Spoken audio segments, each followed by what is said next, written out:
Today on the show, we talk about how no one arrives to church on time and how to fix it.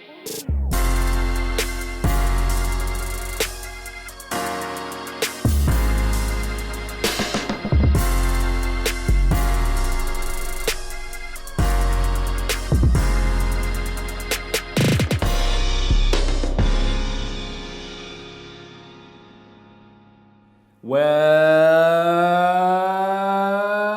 hey there, and welcome to the second episode of Ask Brady, the Q&A question and answer show where you ask questions and I give answers to them relating to your church, communications, digital, media, and everything in between and related to that. I am joined once again by Roxanne, the Director of Member Success here at Pro Church Tools. If you want your question answered, you can always just go to Facebook or YouTube, and in the comments below watching this video, just put in the hashtag AskBrady and post your question there. If you want to ask it on Twitter or Instagram, just put hashtag AskBrady anywhere, and we will find it. Will we find it? We'll find it. We will find it at hashtag AskBrady, Twitter and Instagram, wherever you want, in the comments on Facebook or YouTube underneath these videos. Anything new this week? Exciting things happening this week? Different things happening this week? This is a new shirt. I got this from Frank and Oak, and I don't like it. Pretty upset at it, actually. I opened the box this morning. It's a blue denim button-down for those in audio podcast world, and I hate it because it is a slightly different size than the normal Frank and Oak sizes. Runs a little bit too big. This is also a new shirt. Flowery and black. Yeah, Are you happy with it? I am happy with it. Dang it. Well, I'm not happy with my shirt because it is different than all my other shirts, but it's actually like a really thick shirt, so I think it's going to be good for winter. Apparently in Toronto, they got like a cold warning today, and it's Yeah. only -11. Yeah, like there's a big conference happening here. Casey Neistat, Gary Vaynerchuk. It starts today just down the road from us, and I know Gary is having trouble even getting here because of the storms. So there you go. There you go. You open the questions. You're like, I've had enough of this banter. Let's dive in. Well, Roxanne's taking control. Away we go. It's because my computer, went black, and I was like, what is happening? So then I freaked You out. can say, I do not like You this know what? banter. I just don't want to hear about your shirt, so moving on. Didn't think you were going to say shirt. Anyways, question 1 comes from Mark. Mark says, if you're not a cool church and can't afford to not follow people on Instagram, how do you engage with people without being weird? Or do you at all? I mean, isn't that kind of the point of social media? I'll scroll through our church's newsfeed and like photos on occasion, but I sometimes feel odd doing that and especially commenting as a church. Is that weird?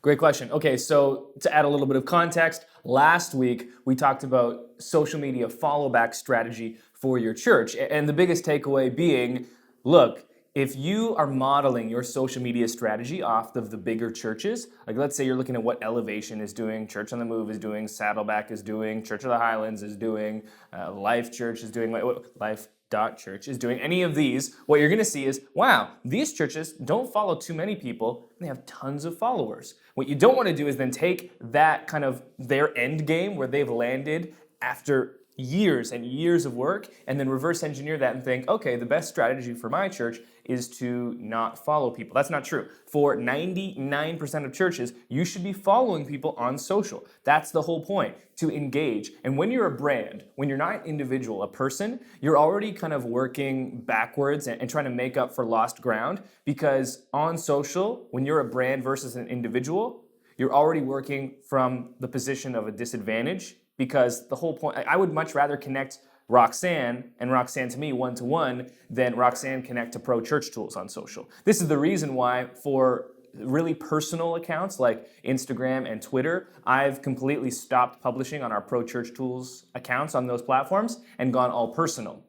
On the kind of more big platforms like Facebook and YouTube, we're still, facebook.com/ProChurchTools, but even in the name of those accounts, I've put Pro Church Tools with Brady Shearer because we want to add that personal aspect. So that's a little bit of context for where that question began. Let's talk about what your church should actually doing. Is it Mark? Yeah. Yeah, I agree with what Mark is saying. It does feel awkward when you as a church comment on someone else's platform. On Facebook, you can't even do this. A page can't go out of its page world and comment on personal accounts. You can do this on Instagram, you can do this on Twitter, and I actually 100% agree with Mark. I don't really see a huge advantage to doing this because most of the time, let's say you're doing this as a cold comment, meaning you're commenting on someone that's not connected with your church already, it's gonna be weird. If you are doing this with someone who is connected with your church, still gonna be weird. What I would do is just like a ton of posts because everyone enjoys it when someone likes their content because they don't care if it's a church, they don't care if it's an individual, whether it's 99 likes or 100 likes, 1 like, every like counts. And so when you as a church go and you're following people and you give them a like, especially if they're connected to your church, that's a great way to show, look, I'm paying attention, but I'm not going to be intrusive, right? You're just like, yeah, I see what you're posting. That's a great picture with your kids. Oh, you went out to the ball game. Oh, you ate at this restaurant. Oh, you made this food. And you know what? I'm just liking it because this relationship is a two-way street. It's not just me as the pastor in the church and everyone comes and receives our content and we send them out in the world. No, it's a partnership. It's a two-way street. And so just a subtle, simple thing like liking posts really frequently is a huge, huge way to just show your church and your congregation that you care. But I would agree, staying away from the commenting is probably the best strategy. One, it's time intensive, and I just don't really think you're gonna see a big ROI from it. It can feel awkward, it can feel uncomfortable, and there's not much to gain. But the liking, not only is it so much easier, you're just double tapping, scroll through your feed, double tap, double tap, double tap, double tap. It's actually gonna have a big ROI. You do that enough times, and people start to realize, hey, you know what? This church is paying attention. And here's how it works even better. The more that you like people's content, the more when they see your content as a church, they're likely to reciprocate. I mean, there's huge, huge masses of social kind of like trends, like likes for likes, comments for comments. What are other things? You have sisters that are young. Follow for follow, I think That's a is good one. Yeah, exactly. So there is a little bit of kind of like the way that social currency works is that the more you like, the more people are likely to reciprocate that same interaction. So there's really nothing to lose by liking posts. And don't go, don't do this though. Don't go backwards in someone's account, okay? This is what you never want to do. Don't open up Instagram and be like, you know what, Brady was right. I'm going to open up Insta. All right, I'm going to find someone's account. Oh, okay, here we go. All right. I'm gonna go back in their posts and then start like. There's nothing creepier than when you open up your social account, you're like, someone liked my post from 98 weeks ago. Oh, that was me in a swimsuit. No, not great. Only like current posts. Use this as a strategy starting today and moving forward. Do not go backwards in time. It's kind of funny though, like these are all just like subtle kind of culture bits of these platforms. Like if you are not really versed in this type of communication, there's no reason to think, yeah, okay, Brady said like people's posts. I'm just gonna go and like all their posts. Like these are all just so subtle. Like social media changes at such a rapid pace, and this is why it's so important to always be really cognizant of what's happening on these platforms. What I like to do is I follow Instagram and I follow like certain, I follow the main pages or accounts of each platform because they're almost always the first to release new stuff. Like Instagram is really good at this. They'll launch a new feature and they'll let you know, like stay up to date with those things because, it's if you don't, you can really feel like you're just sinking and fighting against the tide and it's easy to just resolve yourself to be like, I saw this on a comment yesterday. Someone was like, there's no reason, this was on a Facebook church communication group, like 18,000 people, and they said, there's no reason to stay up on social media. The trends change so fast, it's impossible to get good ROI. It's not worth it. And it just made me so sad because that's such a defeatist mentality. They're literally neglecting the most powerful outreach tool in the history of humankind. Why? Well, because it changes a lot. Okay, so then do the work to learn it. My goodness. Anyway, great question. Let's move on to the next one. So the second question comes from Simon. Simon says, how does my church create expectancy to get people inside our auditorium? People love to talk around coffee outside the auditorium and only come in after the first song. Many churches, I would say every church that I've been at has dealt with this in some way. The first song starts playing, worship leaders up there, hey everybody, welcome to church. Why don't you come and stand? There's like 8 people in the auditorium. They're like, and if you're in the lobby, why don't you come in inside? It's like a little passive aggressive. And what have churches done to counteract this? Well, we've got countdowns. 5 minutes. The best are the churches that have longer than 5-minute countdowns. They're like, we're going to start an 18-and-a-half-minute countdown because we don't want these people, these losers, to not know the church is starting. We talked about this in a video we published this week about the perfect placement for your church's announcements. And we talked about how putting your church's announcements at the very beginning of service naturally has some pushback because people say, well, if we do that, people are going to miss the announcements because people don't arrive to church on time. Or if they do, they are fellowshipping, to use a church word, in the lobby, and they don't really come in until the...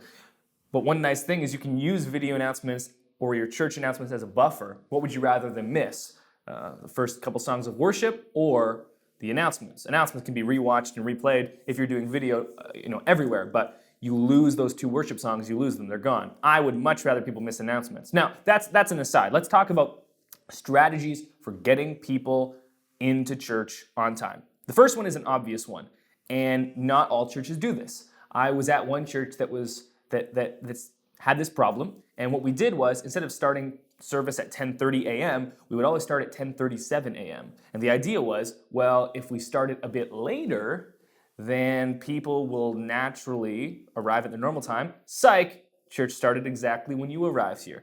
This works as a trick for maybe 1 week, but people quickly catch on and then just evolve and adjust their schedules. And churches aren't the only ones that do this. The Toronto Raptors did this, and sports teams do this all the time. The Toronto Raptors noticed that the culture of Toronto sports is that sports normally start at 7 p.m. And they noticed that, when it was the Toronto Maple Leafs after the first period, Toronto Raptors after the first quarter, the seats were significantly more full than they were at the start of the game. So they said, what if we just push back the start time to 7:30? Give more people time to go home, Roxanne. They'll have dinner. They'll make it back to the game on time. Spoiler alert, Roxanne, what happened? Didn't work. Nothing happened. The exact same thing. Problem existed. All the fans were like, sweet, more time to not do anything and show up late. It's ridiculous. And so that's just human behavior. So what I would very, very much suggest you do set in place is start on time every single week. My church does an amazing job of this. Service time is at 9, 10:30, and 12. And this is an absolute must. If you're running multiple services, you'll know, you can't start late because then that would spill over into the next service time. Now, if you're only running one service, not as big of a problem. Or if you're running services with big gaps of time in between, not as much as a problem. Be very consistent. People are having a hard time getting to church on Sunday, right? They're trying to get up on a Sunday morning. It's early. Goodness, why are we doing this? We should be going to brunch. No, we want to go to church. It's a value in our family. We got to get the kids ready. Well, they hate church more than anybody. Got to get them dressed. The teenagers, they don't even want to have a shower. Nasty. We got to drive in the car with them. We got to get to church. We roll up at church. There are so many different variables that are happening here. Oh, we got to get coffee. Oh, the Tim's line in Canada is longer than any line in existence. This is worse than the DMV. You arrive at church, and what the church needs to be is the constant in this very moving pieces kind of dance and extravaganza on a Sunday morning. There are so many different things happening with a family that's trying to get to church on time. If you then as a church are inconsistent with your start time, you add just one more difficult variable to this very, very complex equation, right? So your church needs to pick a start time. If you want to make it 10:32 and not 10:30, go for it. But have the start at the exact same minute every time. So that way your church always knows, okay, we may not be consistent, but the church service time is. Now let's talk about strategies for getting people in early. This question comes with the assumption that fellowshipping and hanging out with people in the lobby is the bad thing, and being a part of experiencing the programming is the best thing. And I don't want to kind of sidestep this question, but I do want to challenge this assumption. That being, what is the point of your church? So many churches are finding that programming is becoming less important and real community is becoming more important. Content is being replaced by connection. And our churches aren't really built for this right now. Most of our churches are built for, we're going to get you in, we're going to give you amazing music, amazing message, we're going to slide in the announcements there somewhere. I know you'll hate them, but we got to do them. And then we'll get you out, hit to Swiss Chalet or whatever, Waffle House. Where do people eat in America? I don't know. Chili's?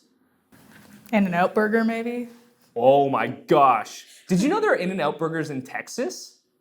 Why is that surprising? Well, because In-N-Out only they never freeze anything, and so everything is shipped fresh. Oh. And I know Wendy's can do this. Maybe they have more warehouses, but the reason In-N-Out, from what I understand, was always on the West Coast, like California in particular, was we can't ship to New York. The burgers won't make it. And then we were driving, you and I, Jonas, right? We were driving in Texas. Jonas is behind the camera. We were driving into Dallas, and we saw an In-N-Out burger, and we were like, oh my gosh. What was I saying? Life change. Life change. Yes. What? How did I get to In-N-Out burger? You Oh, were right. What do talking Americans about- eat, right? You're trying to get in. Church is so centered on programming, but we're realizing that we're lacking connection, which is a huge part of what church needs to be, and has historically been. And so, why do you think maybe people are in your church spending so much time in the lobby? Because they're arriving at church, they're seeing people that they do community with, they're gathering around this weekly meeting where they don't see these people probably throughout the week very much. They only see them at church. And would they rather jump in and sing, Oceans one more time, or whatever worship song we're singing now? Or would they rather actually talk about their lives with this person? Maybe what that represents is your church isn't properly giving them an avenue to connect in that way. So let's at least talk about that assumption first. Let's not assume that them hanging with other families, talking with other people, men hanging with men, women hanging with women, teens seeing other teens, that shouldn't be a bad thing. That's actually a really good thing. That's what the church is meant to do. If they're missing a bit of your programming, I can understand how that's frustrating if you're working at church, right? Because you spend so much time on your programming. But let's at least challenge that assumption first. When it comes to strategies, start on time at the exact same minute every single week. Consider using a buffer at the beginning. I don't know if it's very easy to change people's behavior, at least not instantly. It's going to be an over time thing. But ask yourself, okay, if people are going to miss something, what can we put at the very beginning to maybe buffer that time, but still start at the same time every single week? And then thirdly, ask yourself, can we challenge this assumption? Is people choosing to hang out with one another over missing that first song a good thing or a bad thing? Does this demonstrate that we're missing something in our overall church strategy as a whole? Also, bring In-N-Out to Canada. Frozen beef. It would not make it here non-frozen. It would be frozen just coming into Canada because it's so cold. There you go.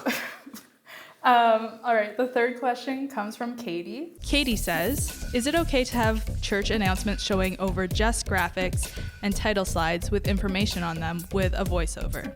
Great. So we've worked with hundreds of churches creating their announcements, video announcements primarily, but every so often we get a church, maybe 1 out of 50, that says, can we not have a host on screen? What we just want is graphics, backing track, and a voiceover. And it always confounds me why a church would want to do this, because the best way to communicate your announcements is to have people talking to people. Announcements are dull, almost always. One way to make them less dull is to have a person communicating them to another person, because this is how we relate. We're a very social species. We are perhaps the most social species. Take people out of our lives, put me in the most posh hotel ever with every single amenity ever, but I'm alone. I would literally go crazy, as would you, every single one of us, within a month. We need interaction.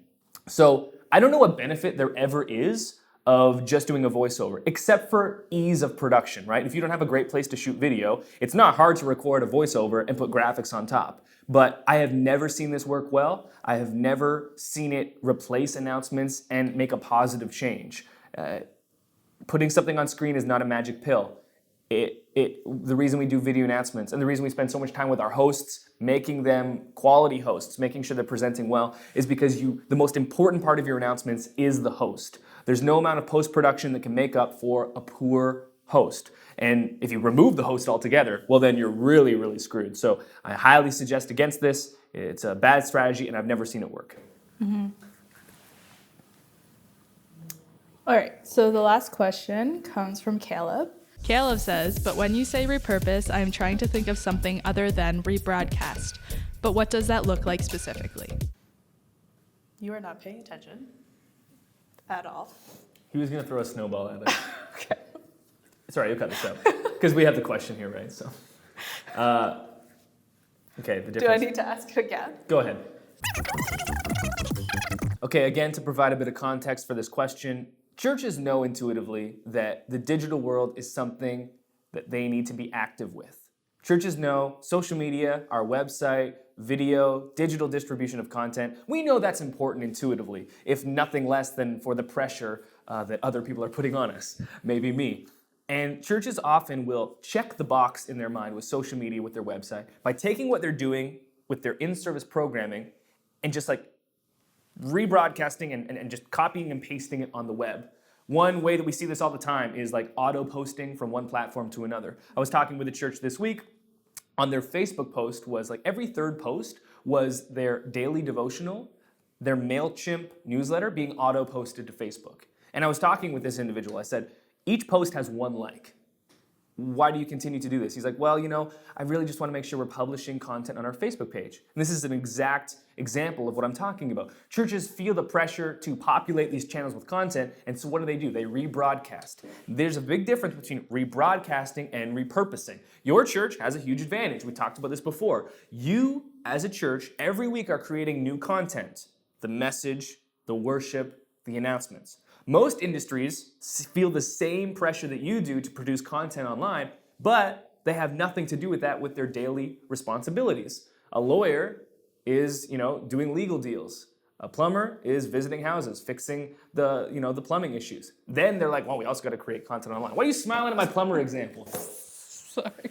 I was just thinking, what does a plumber do? Oh, like plumbing issues. And it's just like, they just unclog toilets all the time. There are other things. I'm sure there are other things. I just feel like that's what I always hear people calling plumbers for. If you're a plumber and watching this, what percentage of your responsibilities are toilet-centric? I want to know. And put it in the comments below. So, you as a church have a big advantage. You're already creating the content. Don't just take that content, like film your service and then post it online. Repurpose it. This is something we're working through with our church right now. We've got live streaming, which is a good first step, especially because live streaming is becoming so easy now. Used to be a big deal, required $20K up front easy. Not anymore. Great. Blackmagic just this week released some brand new live streaming tools, one of which that will allow us to eventually make the Ask Brady show live with the camera we're using. It's amazing. That's great. Don't just take it and live stream it where people already are. Okay, so you're not just live streaming on fakechurch.com, now you're doing it on Fake Church's Facebook page. People are scrolling through on a Sunday morning, there's a live stream right there. Great. What our church is talking about now is how can we take that even one step further? What we're doing is like, okay, we want to do a pre-show and an after-show specifically for online. Because if all you're doing is rebroadcasting, you're just giving people the opportunity to be a fly on the wall. And digital allows us to connect in amazing ways. Yeah, it allows us to observe and kind of be fly on the walls, but more than that, it allows us to connect one-to-one with people. And that's what you want to do. So take your content and repurpose it. The difference here being rebroadcasting versus repurposing. And what I mean by that is, to use that social example again, instead of just taking your email newsletter and auto-publishing that to Facebook, take the exact same content and make it native to Facebook, Instagram, YouTube, Twitter, Facebook, email, audio podcast, video. Each one of these platforms, you can communicate the exact same info, but share it in a way that's unique to that platform. This was a huge realization to me in 2016. I've always felt the pressure with Pro Church Tools. Every single Tuesday and Thursday, and with a new video, it's like, okay, we got to publish 3 new pieces of content every single week. I've got to come up with new stuff from the scratch, just scrounge up something this week. Oh, last week's post was really good. I want to make sure it's just as good this week. And then I realized I have like these big core concepts around church communications as a whole that I find important. And I could really harp on these for the next 5 years and never run out of material because our audience is constantly growing. And just like people aren't attending your church every week, people aren't consuming this content every week. There's a reason that we publish this on YouTube, on Facebook, and on our audio podcast. And we tweak each one to be native to each platform. With Facebook, we add the captions that will automatically play. On YouTube, we publish it, we add it to our playlist. On audio, on our podcast feed, we strip the audio, we publish it there. Each one is being, repurposed just a slight bit. And more than that, on a greater macro scale, I'll take these same ideas and I recognize that some people don't want to sit through a 20 to 30 minute question and answer show. But the importance of the idea of repurpose versus rebroadcasting is equally important. If you're not watching this, I still want you to hear that. So I'll put it in maybe a 1 to 3 minute video on Facebook with some great kinetic typography that Jonas will put together. That's been working well for us. I'll put it into a podcast interview with someone. I'll put it into an article. I'll put it wherever I can, Twitter, Insta, Facebook, YouTube, blog, article, wherever it is, so that you will eventually find it, recognize that concept, and hopefully start asking questions internally saying, oh, are we just rebroadcasting? Every channel that your church has amazing capabilities and an audience attached to it. And if all you do is post the exact same thing on every channel, what's going to happen is that people are going to start saying, well, I only need to follow this church on one channel because we're posting the same thing everywhere. This was a big realization for me. I was like, why would someone follow us on Instagram? We're not crushing Instagram. It's just an afterthought, you know? So if you can't do everything, that's okay. Then you have to prioritize. Likely your church has its biggest audience on Facebook. Look at your Facebook profile, your Facebook page, and say, okay, what is our church doing well? Get that right, and then move on to the next one. Right now, we have this big list of things on our chalkboard that says email, podcast, YouTube, Twitter, Facebook, Instagram. There's 7 different items. And every week we want to publish a certain amount of content to each of these 7 platforms. We've been doing this for 4 years, and we finally figured out these are the 7 platforms we care about, and we're going to make sure that we work at these very hard. Snapchat is not on there because the attention shifted in the last 6 months. Pinterest is not on there because that is not a thing that we care about. But there are some people that really care about Pinterest. One of my friends, he runs church stage design ideas, Jonathan Malm, and we were talking, he was saying how Pinterest was, very important to what they were doing at one time. And so it's different for everyone. Don't feel like you have to do everything. It's much better to go deep on one platform than wide and miss the mark on multiple platforms. So that was a little bit of a disjointed answer, but hopefully something in there made sense and was helpful. Perfect. How do we close this show? I have no idea. I think it's something like, we asked a question last week, but I'm not sure. Thanks for watching, folks. Yeah, I know. We asked a question last week, so maybe I'll ask a question again. Okay, this is what I'm really interested in. If you're still listening, you're watching on Facebook or YouTube, comment and answer this one question. This is my question for you, Pro Church Nation. Which social platform does your church have the biggest audience on? Is it Facebook? Is it your email list? Is it Twitter, Instagram, YouTube, Snapchat? Is it a blog feed, an RSS feed, something throwback, whatever it is? Where is your church's biggest online platform? Add it in the comments below. I'd love to hear from you. If you have a question, hashtag AskBrady on Twitter and Instagram. In the comments below on Facebook and YouTube with the hashtag AskBrady. Thanks for watching. We'll see you next week.